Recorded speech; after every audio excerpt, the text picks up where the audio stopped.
Hello friends, welcome to the Galaxy Group of Science, subject mathematics, myself Prithviraj sir. Okay, so next topic of determinant, it is minors and cofactors. We already learn about minors and cofactors in matrices because in matrices we covered one topic of inverse of matrix in which this topic is already used. सो हमें पता है miners and cofactors क्या है. ठीक है, फिर से हम डेप्थ से रिवाइज कर लेते हैं. सो माइनर मीन्स क्या होता है, अगर किसी डिटर्मिनेंट के अंदर अगर आप किसी एक एलिमेंट के लिए अगर माइनर फाइंड आउट करते हो, अगर सपोज वो एलिमेंट ए आई जे है of a determinant is the determinant obtained by deleting its ith row and jth column in which element aij lies, it's called as minor. Indirectly, minor is a compact form of determinant. Okay, किस तरह से, तो हम definition को फिर से example के साथ क्लियर करेंगे ताकि आपके माइंड में अच्छे से क्लियर हो. सो माइनर मीन्स क्या होगा, अगर किसी भी एलिमेंट के लिए डिटर्मिनेंट जो भी दिया है उस एलिमेंट के लिए जब आप माइनर फाइंड आउट करते हो तो वो एलिमेंट जिस रो या कॉलम में है वो रो या कॉलम के एलिमेंट्स आप डिलीट करते हो तो बाकी जो एलिमेंट बचते हैं उससे जो कॉम्पैक्ट फॉर्म ऑफ डिटर्मिनेंट निकलता है उसे हम माइनर कहते हैं. ठीक है, यहाँ पे एक रिमार्क्स ये है कि minor of an element of determinant of order n is determinant of order n-1. ठीक है, मतलब अगर आप 3x3 के लिए उसमें से किसी एक एलिमेंट का आप अगर माइनर निकालते हो तो वो जो एलिमेंट, अगर आप 3x3 का एलिमेंट है तो उसके लिए आपको जो माइनर मिलेगा वो n-1 मतलब एक ऑर्डर कम होगा, मतलब आपको जो माइनर मिलेगा वो 2x2 का होगा. ठीक है, सो एक कंडीशन ये है कि ऑलवेज आपका जो डिटर्मिनेंट होगा वो 2x2 से ज़्यादा ही होना चाहिए. ठीक है, क्योंकि डिटर्मिनेंट का जो भी ऑर्डर रहेगा वो तो स्क्वायर मैट्रिक्स ही रहेगा. ठीक है, डिटर्मिनेंट आइदर 3 रो या 2 कॉलम ऐसा नहीं होता है. सो ऑर्डर जो रहेगा वो ऑलवेज n×n ही रहेगा डिटर्मिनेंट का ऑर्डर, तो वो ऑलवेज 2x2 से ज़्यादा हो तभी हम माइनर निकाल सकते हैं. ठीक है, तो अगर 2x2 से ज़्यादा है तो उसका जो ऑर्डर होगा माइनर का वो एक कम होगा. अगर 2x2 है तो उसका माइनर 1×1 मतलब एक वैल्यू मिलेगी. अगर 3x3 का आपका डिटर्मिनेंट है तो उसका जो माइनर निकलेगा वो 2x2 का होगा. अगर 4x4 का डिटर्मिनेंट है तो उसका जो माइनर निकलेगा वो 3x3 निकलेगा. ठीक है, तो ये रिमार्क्स आपको याद रखना है कि माइनर्स की ऑलवेज ऑर्डर डिटर्मिनेंट से एक कम होता है.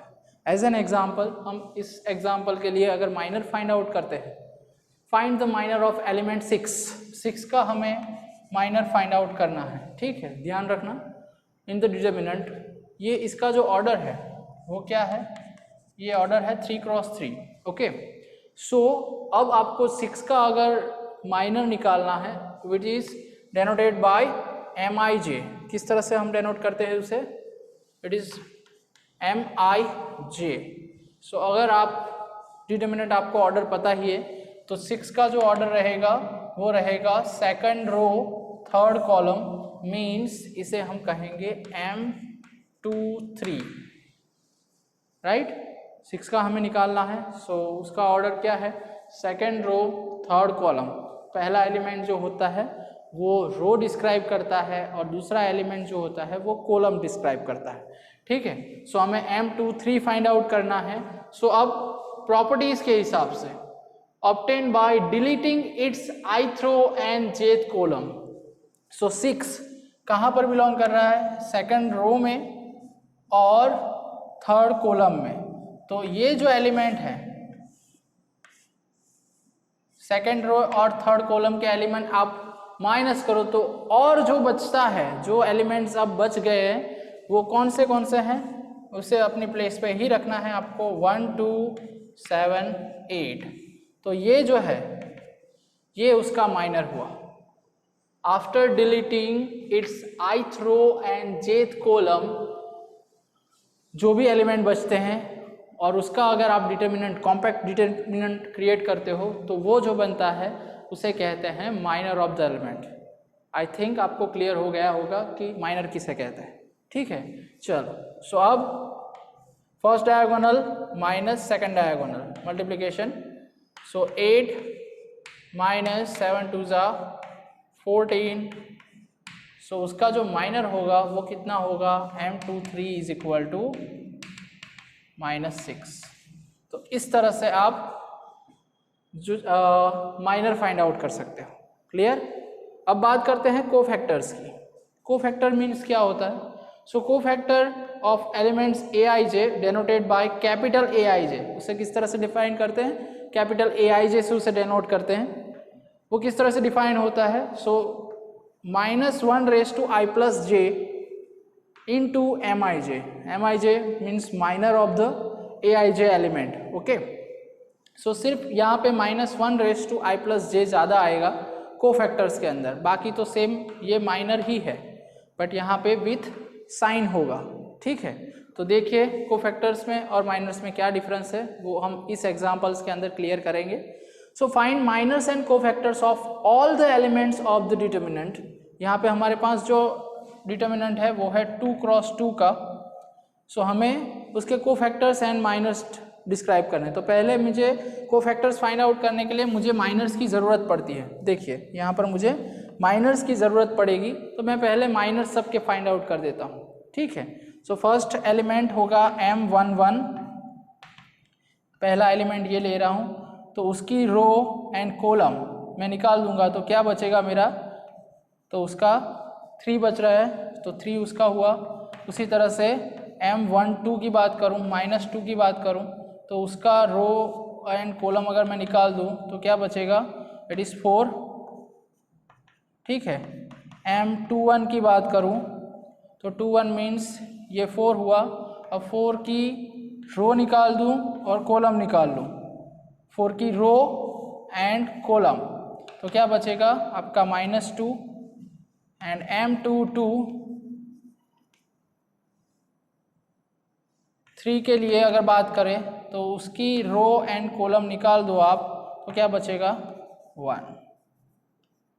सो इस तरह से आपको माइनर मिल गए। अब बात करते हैं कोफैक्टर्स की। ये सारे जो है वो क्या है आपके? माइनर्स। अब बात करते हैं कोफैक्टर्स की। ठीक है, तो कोफैक्टर्स में जिस तरह से a11 की बात करेंगे तो -1 raise to 1 + 1 into its minor, it is 3। So -1 raise to 2 मतलब +1 हो जाएगा, so answer 3। a12 second element a12 की बात करें, उसका cofactors, so 1 + 2 it is 4। So -1 raise to 1 + 2 3, और ऑड पावर है सो -1 ही रहेगा, सो आंसर इज -4। इसी तरह से 2 1, सो -1 रेज टू 2 + 1, और उसका माइनर -2, सो -1 रेज टू 3 मतलब -1 into -2 it is 2। And a22 मतलब -1 raise to 2 + 2 into its minor 1, so -1 raise to 4 means 1, 1 into 1 1।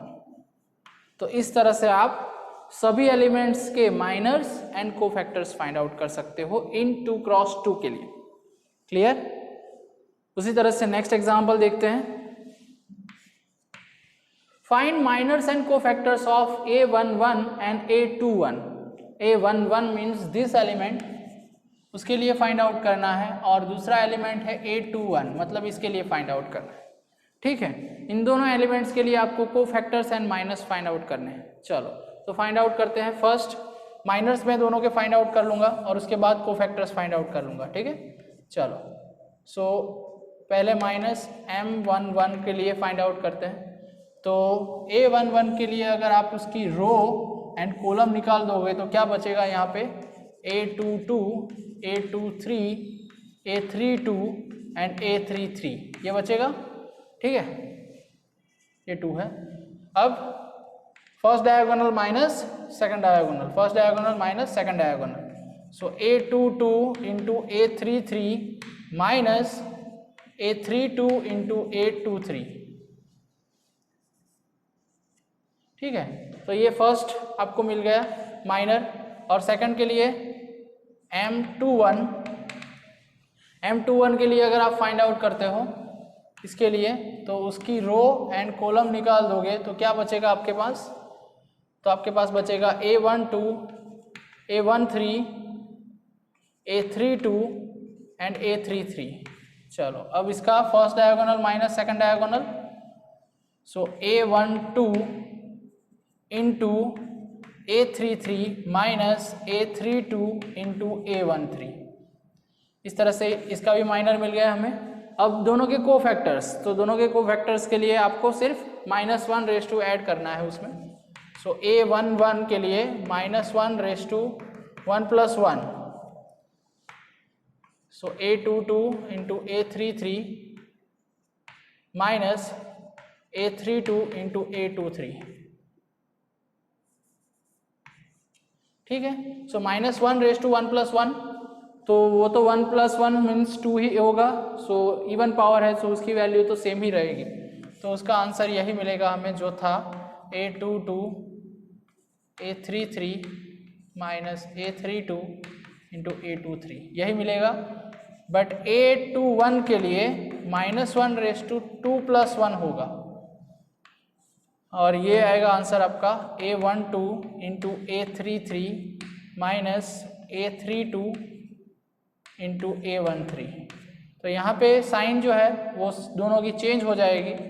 तो यहाँ पर जो नेगेटिव था वो पॉजिटिव हो जाएगा A32 इंटू A13, और जो पॉजिटिव था वो नेगेटिव हो जाएगा A12 इंटू A33. तो ये जो है आपके क्या है, कोफैक्टर्स है दोनों एलिमेंट्स के लिए. क्लियर? तो इस तरह से सिंपल वे में, अगर वेरिएबल है तो वेरिएबल के टर्म्स में, अगर वैल्यूज़ है तो वैल्यूज़ के टर्म में आपको कोफैक्टर्स और माइनस फाइंड आउट करने हैं. ठीक है, चलो उसी तरह से एग्जाम्पल 22 है कि हमें उसके लिए minors and cofactors find out करने हैं. Clear? So minors and cofactors के लिए पहले मैं माइनर्स सबके फाइंड आउट कर लेता हूँ, और उसके बाद कोफैक्टर्स फाइंड आउट कर लूँगा. ठीक है, चलो. So first M11, so first element के लिए 0 4 5 7, 0 4 5 minus 7. So 0 -20, so answer is -20. Clear? Second element M12 -3 के लिए 6 4 1 -7, 6 4 1 -7. चलो -42 -4, indirectly it is -46. okay, next M13 5 के लिए 6015, 6015. 30 -0, so it is 30. ओके, उसी तरह से M21 मतलब 6 के लिए, तो 6 की रो एंड कॉलम निकाल दोगे तो 3 -3 5 5 -7, -3 5 5 -7. चलो, सो -3 into -7 minus minus plus 21 minus 5 5 25, indirectly it is -4. Okay, next M22 0 के लिए 2 5 1 -7, so -14 -5, it means -19. M23 मतलब 4 के लिए 2 -3 15, 10 plus 3 means 13, M31 मतलब 1 के लिए -3504, so -12 -0, so indirectly it is -12, M32 32 के लिए 5 के लिए 2564, so 8 minus 30 means -22। इस तरह से M33 का भी आप निकाल सकते हो। क्लियर? अब सबके माइनर्स मिल गए हैं, अब कोफैक्टर्स की बात करें तो मैं डायरेक्ट आपको वही समझा देता हूं कि अगर 3 क्रॉस 3 में है सो -1 + 1 मीन्स ये साइन पॉजिटिव होगी, ये नेगेटिव होगी, ये पॉजिटिव होगी, नेगेटिव होगी, पॉजिटिव होगी, नेगेटिव होगी, और पॉजिटिव होगी, नेगेटिव होगी, नेगेटिव होगी। क्योंकि हमारे पास जो इक्वेशन है -1i + j, अगर आप वैल्यूज रखोगे तो ये +1 होगा, ये -1 होगा, ये +1 होगा, ये -1 होगा, ये +1 होगा, ये -1 होगा, ये +1, ये -1 और ये +1।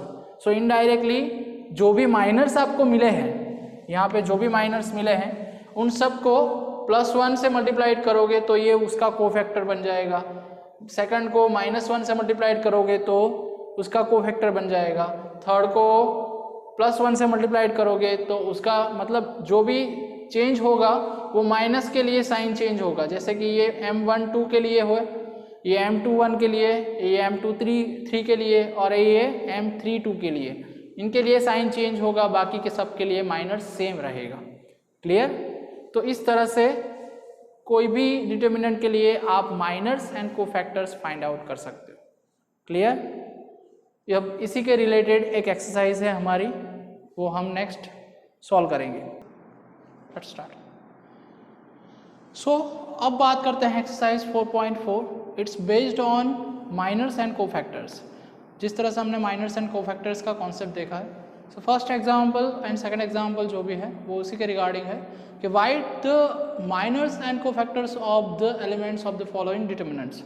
ओके, सो फॉलोइंग डिटर्मिनेंट्स के लिए हमें minors and cofactors find out करना है। सो पहले से सॉल्व आउट करते हैं सॉल्यूशन।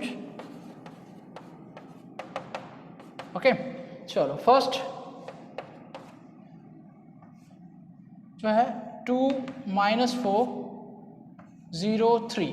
ओके, चलो पहले मैं माइनर्स फाइंड आउट कर लेता हूँ चारों एलिमेंट्स के, क्योंकि हमें पता है कि माइनर्स के साथ उसकी साइन मतलब -1 + j करोगे तो उसका कोफैक्टर्स मिल जाएगा। ठीक है, तो पहले M11 की बात करते हैं, मतलब इसके लिए तो उसकी रो एंड कॉलम आप निकालोगे तो आपको क्या मिलेगा 3। सेम M12 के लिए बात करते हैं -4 के लिए, तो उसके लिए बचेगा 0। M21 के लिए बात करते हैं 0 के लिए, तो क्या बचेगा इट इज़ -4। एंड M22 के लिए बात करते हैं तो उसके लिए क्या बचेगा आपका, इसके लिए बात करोगे तो आपको क्या मिलेगा 2। चलो ये आपको मिल गए हैं माइनर्स, सबके माइनर्स आपके पास है। ठीक है, अब आपको क्या फाइंड आउट करना है, अब मुझे फाइंड आउट करना है इसके ऊपर से कोफैक्टर्स, मतलब A11।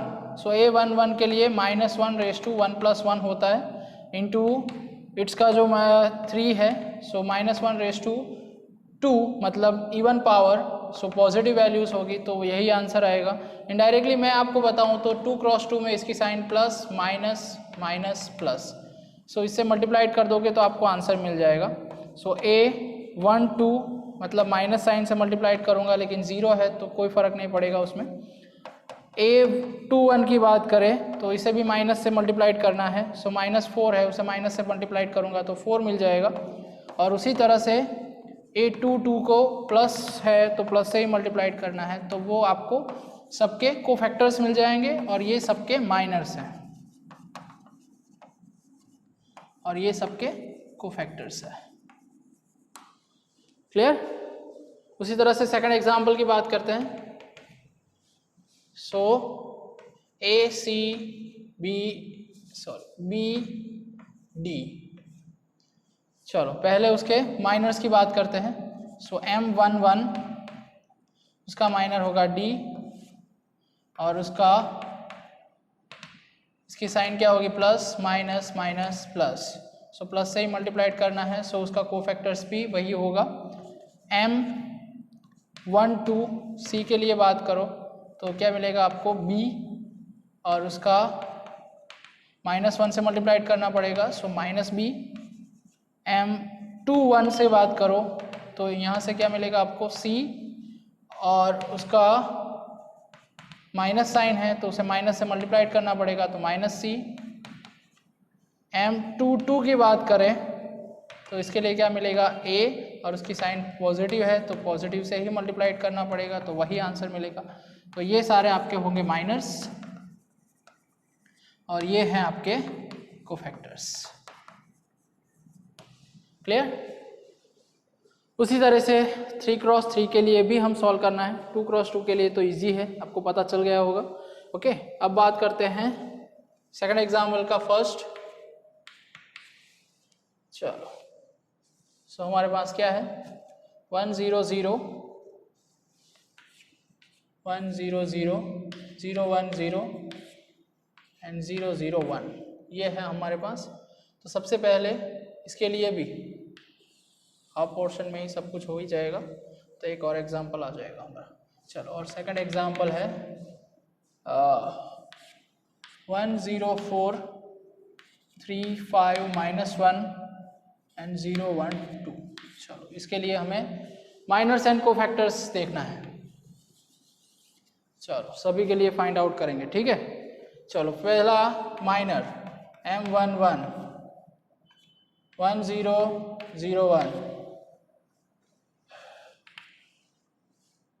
अब इसमें भी आपको सबकी साइन पता ही है, plus minus plus minus plus minus plus minus plus, ठीक है। सो साथ में उसके हम कोफैक्टर्स भी फाइंड आउट करते रहेंगे, ठीक है। चलो सो 1 - 0 सो इट इज़ 1। तो उसका कोफैक्टर्स जो है वो भी क्या आपको मिलेगा, प्लस साइन है मतलब प्लस से ही मल्टीप्लाइड करना है तो 1, मतलब माइनर भी 1 कोफैक्टर्स भी 1। सेकेंड M12 मतलब फॉर दिस। सो उसकी रो एंड कॉलम निकाल दो तो क्या बचेगा आपके पास 0 0 0 1 एंड डायरेक्टली इट इज 0। सो अब 0 है तो कोई साइन क्या कुछ भी होगी उसकी नेगेटिव है तो -0 तो लिख नहीं सकते हम, so it is 0। Okay, M13 की बात करते हैं इसके लिए तो 0 1 0 0, तो उसके लिए भी 0 -0 सो 0। सो A13 के लिए भी 0। M21 के लिए बात करते हैं इसके लिए तो 0 0 0 1 मतलब ये भी 0। सो A21 के लिए भी वैल्यू 0। M22 के लिए बात करते हैं इसके लिए सो 1 0 0 1 सो इट इज़ 1। अब इसकी साइन क्या है, तो इसकी साइन होगी पॉजिटिव, सो पॉजिटिव से ही मल्टीप्लाइड करना है हमें तो वही वैल्यूज़ रहेगी जो है हमारी 1, सो 1। उसके लिए M23 के लिए मतलब इसके लिए बात करते हैं तो 1 0 0 0 1 0 0 0 सो इट इज़ 0।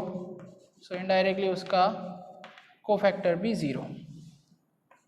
M31 के लिए बात करते हैं 31 के लिए मतलब इसके लिए बात करो तो 0 0 1 0 0 0 1 0 इनडायरेक्टली इट इज 0 तो उसका भी कोफैक्टर भी 0। A32 के लिए बात करते हैं सो A32 के लिए इसके लिए बात करते हैं तो 1 0 0 0 1 0 0 0, सो ये भी आंसर आपका 0 मिलेगा, सो उसका कोफैक्टर भी 0। लास्ट A33 के लिए, इसके लिए बात करो तो 1 0 0 1, 1 0 0 1, सो आंसर 1। अब इसकी साइन बात करो तो इसकी साइन पॉजिटिव है, तो वही आंसर रहेगा A33 is direct 1। And directly अगर यूनिट वेक्टर है तो उसका माइनस भी आप जो भी निकालोगे वो भी यूनिट वेक्टर ही निकलेगा। आइदर कोफैक्टर निकालो तो भी उसका वही निकलेगा। देखो 1 0 0 0 1 0 0 0 1, जो भी एलिमेंट है उसी की तरह से उसका आंसर निकलेगा यूनिट वेक्टर्स के लिए। माइनस भी सेम एंड कोफैक्टर्स भी सेम। क्लियर? नेक्स्ट अब बात करते हैं डिटर्मिनेंट के लिए। इस डिटर्मिनेंट के लिए माइनर्स एंड कोफैक्टर्स क्या रहेंगे? तो फर्स्ट एक के लिए अगर M11, ठीक है, सो इसके लिए क्या होगा 5 -1 1 2, सो 10 minus plus 1 it is 11।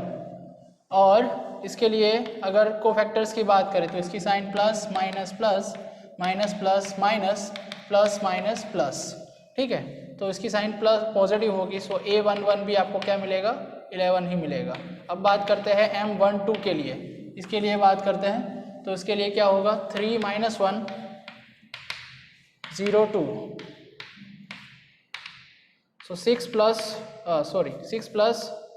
0, so indirectly आपको 6 आंसर मिलेगा। और उसकी साइन नेगेटिव है, क्या है नेगेटिव, सो इसे नेगेटिव से मल्टीप्लाइड करूंगा तो उसका कोफैक्टर मुझे -6 मिलेगा, ठीक है। उसी तरीके से थर्ड एलिमेंट के लिए M13 के लिए 4 के लिए ये होगा 3 5 0 1, सो इट इज 3 - 0, सो उसका 3, और उसकी साइन जो है वो पॉजिटिव है, तो 1 से ही हमें मल्टीप्लाइड करना है, तो आंसर भी 1 ही मिलेगा, ठीक है। उसी तरह से नेक्स्ट M13 हो गया। अब बात करते हैं M21 के लिए। M21 के लिए बात करते हैं, मीन्स 3 के लिए आपको सॉल्व करना है, तो होगा 0 4 1 2, ओके। चलो, सो 0 -4, सो आंसर इज -4, और उसकी साइन नेगेटिव है, तो A21 is equal to -1 × -4 it is +4। Next 5 के लिए बात करते हैं, मतलब M22 के लिए, तो सिंप्लीफिकेशन 1 4 0 2, 1 4 0 2। अब उसका सिंप्लीफिकेशन आप करोगे तो आपको क्या मिलेगा 2 - 0, सो 2, और उसकी साइन पॉजिटिव है, तो 1 से ही हमें मल्टीप्लाइड करना पड़ेगा, तो answer will be 2, okay. Next M23 के लिए बात करते हैं, सो -1 के लिए अगर हम निकालें तो 1 0 0 1, 1 0 0 1, क्लियर, सो इट इज़ 1 - 0, और उसके लिए नेगेटिव साइन है, तो हमें -1 से मल्टीप्लाइड करना पड़ेगा 2 3 को, सॉरी, सो इट इज़ -1। इसी तरह से बाकी जो 3 एलिमेंट हैं 0 1 एंड 2 के लिए आप उसकी वैल्यूज़ निकाल सकते हो, क्लियर। तो इस तरह से आप माइनर्स एंड कोफैक्टर्स का मल्टीप्लिकेशन, मतलब जो भी वैल्यूज़ निकालनी है वो माइनर्स एंड कोफैक्टर्स आप निकाल सकते हो, क्लियर, ओके।